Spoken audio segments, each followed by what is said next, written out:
Saya tiba di kota dengan hati penuh harapan. Kuliah di universitas terkenal memang impian saya sejak lama. Setelah mencari-cari, akhirnya saya menemukan sebuah kosan yang tampak nyaman dan tidak terlalu mahal. Pemilik kosan, Pak Budi, seorang pria tua dengan senyum ramah, menyambut saya dengan hangat dan menunjukkan kamar saya di lantai 2. Kosan yang saya tinggali berada di ujung sebuah gang sempit. Bangunannya berlantai 2, dengan desain sederhana. Lantai pertama terdiri dari ruang tamu yang luas, dapur kecil, dan 3 kamar tidur. Tangga kayu yang agak berderit menghubungkan lantai pertama dan lantai 2. Di lantai 2, terdapat 3 kamar tidur lainnya, 1 kamar mandi, dan balkon kecil yang menghadap ke halaman belakang yang terbengkalai dan penuh dengan ilalang tinggi.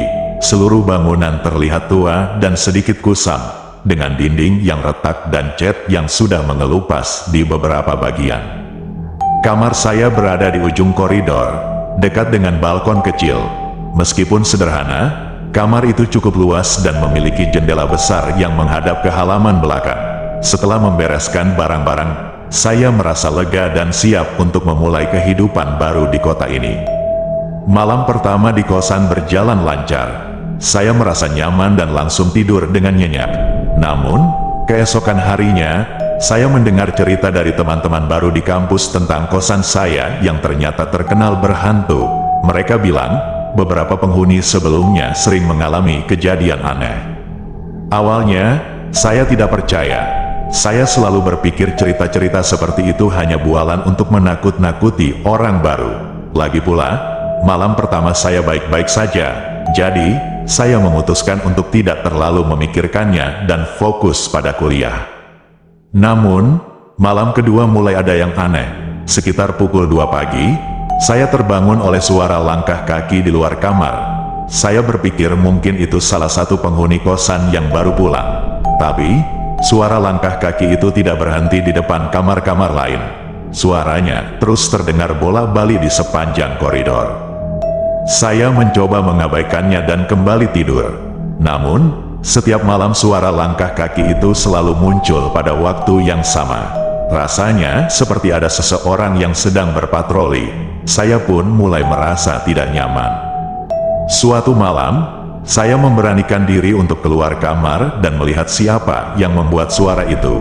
Dengan pelan, saya membuka pintu kamar dan mengintip ke koridor.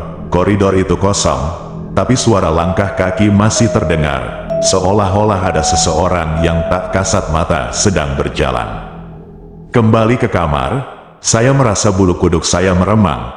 Saya mulai bertanya-tanya apakah cerita-cerita tentang kosan ini benar adanya. Saya mencoba tidur lagi, tapi sulit. Bayangan tentang langkah kaki itu terus menghantui pikiran saya. Esok paginya, saya bertanya pada teman kosan lainnya apakah mereka mendengar hal yang sama.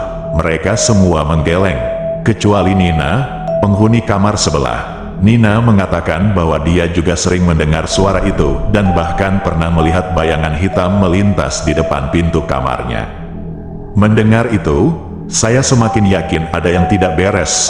Saya dan Nina akhirnya memutuskan untuk berbicara dengan Pak Budi tentang kejadian ini. Kami berharap mendapatkan penjelasan yang masuk akal atau setidaknya solusi untuk masalah ini. Pak Budi hanya tersenyum samar saat kami menceritakan pengalaman kami. Dia bilang, kosan ini memang sudah tua dan mungkin banyak cerita yang beredar. Tapi, dia meyakinkan kami bahwa tidak ada yang perlu dikhawatirkan. Hantu hanya bisa mengganggu jika kita membiarkan diri kita takut, katanya. Meskipun begitu, kata-kata Pak Budi tidak banyak membantu menenangkan perasaan kami. Setiap malam, suara langkah kaki itu terus muncul. Bahkan, suatu malam, saya mendengar suara pintu kamar mandi yang ada di lantai 2 terbuka dan tertutup dengan sendirinya. Saya mencoba mencari penjelasan rasional, mungkin angin yang kencang, atau mungkin ada tikus yang menggerakkan pintu. Namun, setiap kali saya mencoba memberikan alasan logis, ada saja hal aneh lain yang terjadi. Satu malam, saat saya sedang belajar di kamar, lampu tiba-tiba berkedip-kedip sebelum padam total. Kamar menjadi gelap gulita, dan dalam kegelapan itu, saya merasa ada yang mengawasi saya. suara langkah kaki itu kembali terdengar, kali ini lebih dekat, seolah-olah berada tepat di depan pintu kamar saya.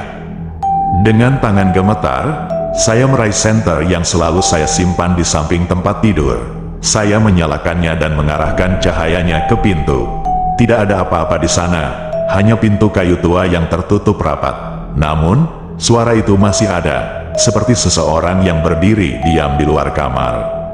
Saya tidak bisa tidur malam itu, saya terus berjaga-jaga, berharap pagi segera datang.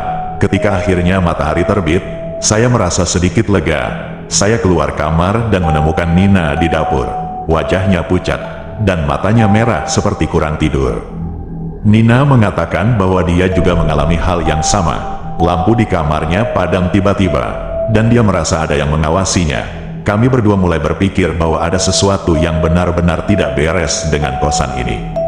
Selama beberapa minggu berikutnya, kejadian-kejadian aneh semakin sering terjadi. Saya sering mendengar suara pintu yang terbuka dan tertutup sendiri, langkah kaki, serta suara orang berbisik di koridor. Meskipun saya berusaha untuk tidak takut, semakin sulit untuk tetap tenang. Suatu malam, saya dan Nina memutuskan untuk menyelidiki lebih lanjut.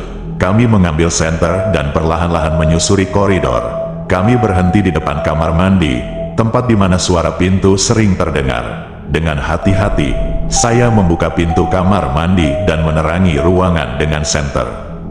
Ruangan itu kosong, tapi ada sesuatu yang aneh. Di cermin kamar mandi, ada tulisan yang tampak baru, seperti digores dengan benda tajam.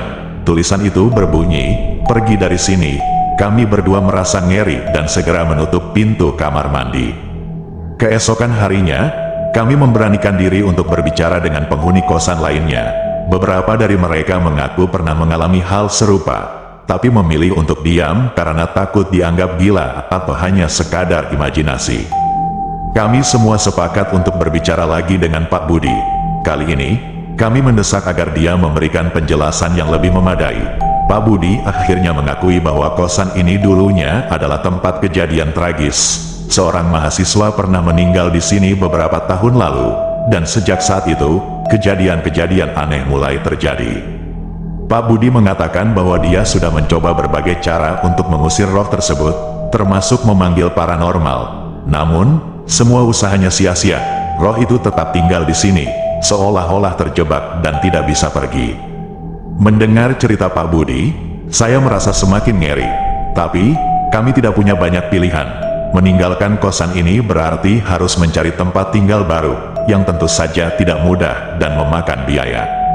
Kami akhirnya memutuskan untuk tetap tinggal, tapi dengan kewaspadaan yang lebih tinggi. Setiap malam, kami memastikan semua pintu terkunci rapat dan menyalakan lampu di koridor. Saya juga mulai membawa jimat pelindung yang diberikan oleh teman kampus. Namun, semua itu tidak banyak membantu. Kejadian-kejadian aneh tetap terjadi, dan intensitasnya semakin meningkat.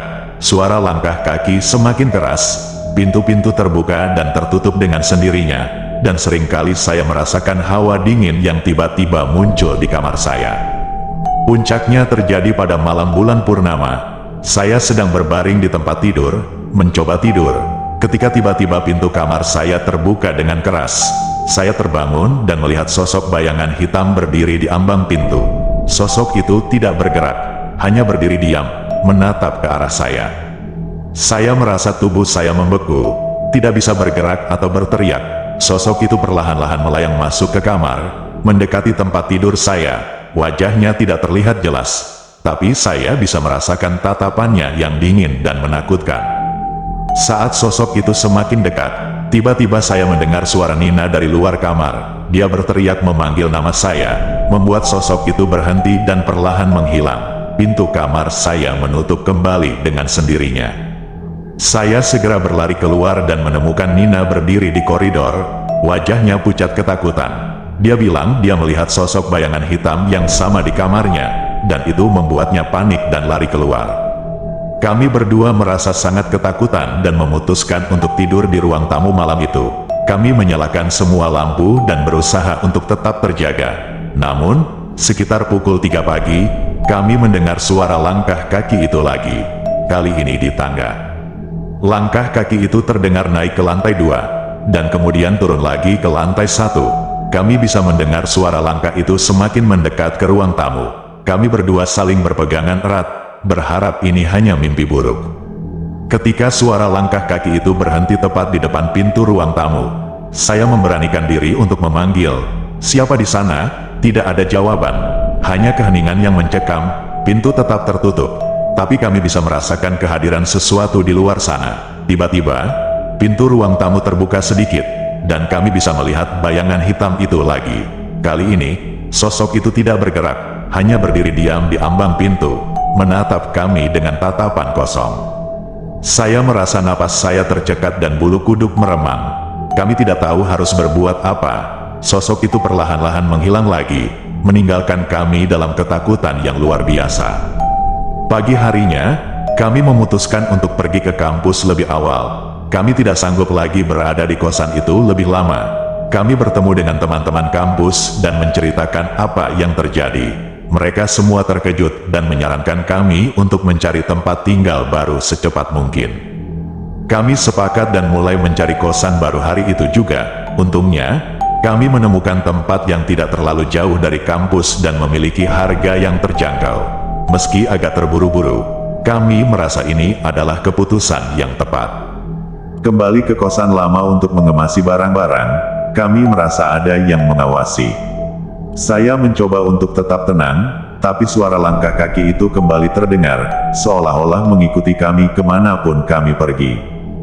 Di kamar mandi, kami melihat tulisan di cermin berubah menjadi, "Kalian tidak bisa lari." Kami merasa sangat ketakutan dan segera mengemas barang-barang dengan cepat. Kami tidak ingin menghabiskan waktu lebih lama di sana. Saat kami bersiap untuk pergi, Pak Budi datang dan bertanya mengapa kami pergi begitu tiba-tiba. Kami menjelaskan kejadian-kejadian yang kami alami, tapi dia hanya mengangguk dan mengatakan bahwa dia sudah menduganya. Pak Budi mengatakan bahwa beberapa penghuni sebelumnya juga mengalami hal yang sama. Dia meminta maaf karena tidak bisa berbuat banyak. Kami mengerti dan berharap yang terbaik untuknya. Sebelum pergi, dia memberi kami doa perlindungan untuk menjaga kami di tempat baru.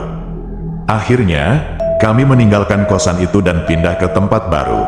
Malam pertama di kosan baru, kami merasa lebih tenang.